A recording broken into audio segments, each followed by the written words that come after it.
All right, let's just dive right in, shall we? We are tackling a challenge that, I swear, haunts kitchens everywhere. Cooking that perfect, slidey egg in a stainless steel pan. No more scrubbing, no more scraping. We are going to get this right, once and for all.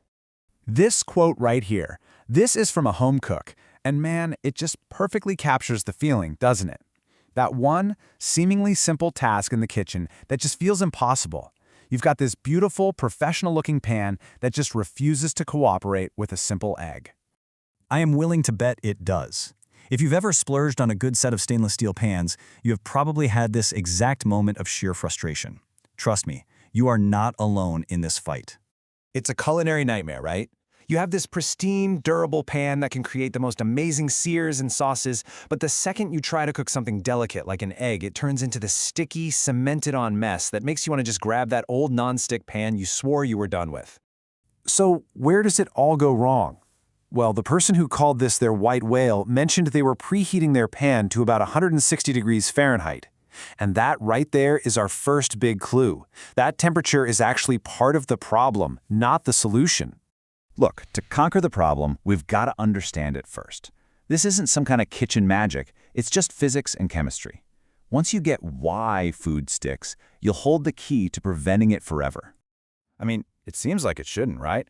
The surface looks perfectly smooth to the naked eye. But if you could zoom in, way in, you'd see a very different story is playing out on a microscopic level. So there are two main culprits. First, your smooth pan is actually full of these microscopic pores and valleys. When you heat the pan up, these tiny pores expand. Then, when you drop cold food in, they snap shut, literally grabbing onto your food. And second, and this is the wild part, the proteins in the egg can form an actual chemical bond with the metal of the pan itself. This is the scientific name for our enemy, the protein-metal bond. And it happens at a pretty low temperature, right around 80 degrees Celsius. This bond is what makes it feel like your food has been welded to the pan. But, and here's the good news, this bond can totally be beaten. So how do we beat that bond? Well, this is where we turn science into our superpower. We're going to talk about something called the Leidenfrost Effect. It's a fascinating phenomenon, and it's the secret that chefs use to make pretty much any stainless steel pan act like it's non-stick.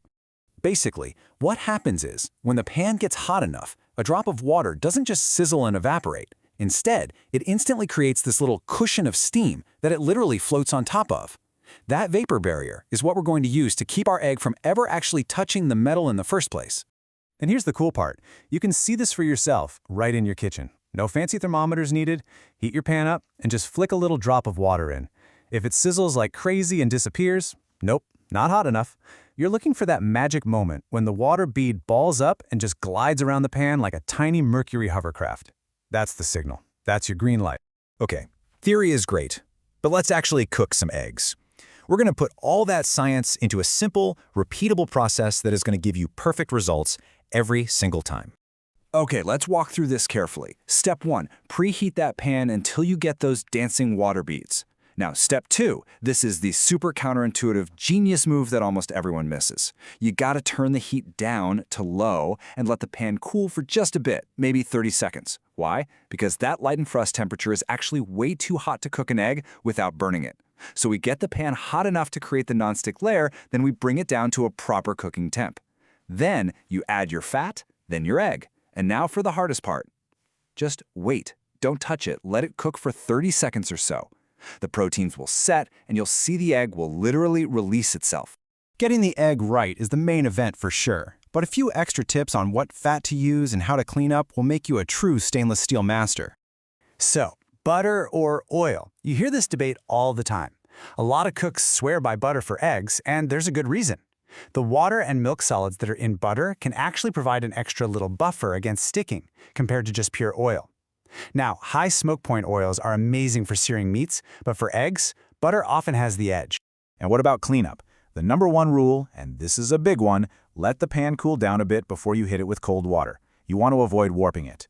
A great pro trick is to deglaze. Just pour a little liquid like water or stock into the warm pan, and all those tasty brown bits will lift right off. It makes cleanup a breeze, and it's the start of a fantastic pan sauce. For anything tougher, just simmer a little water or use a baking soda paste. It works like a charm.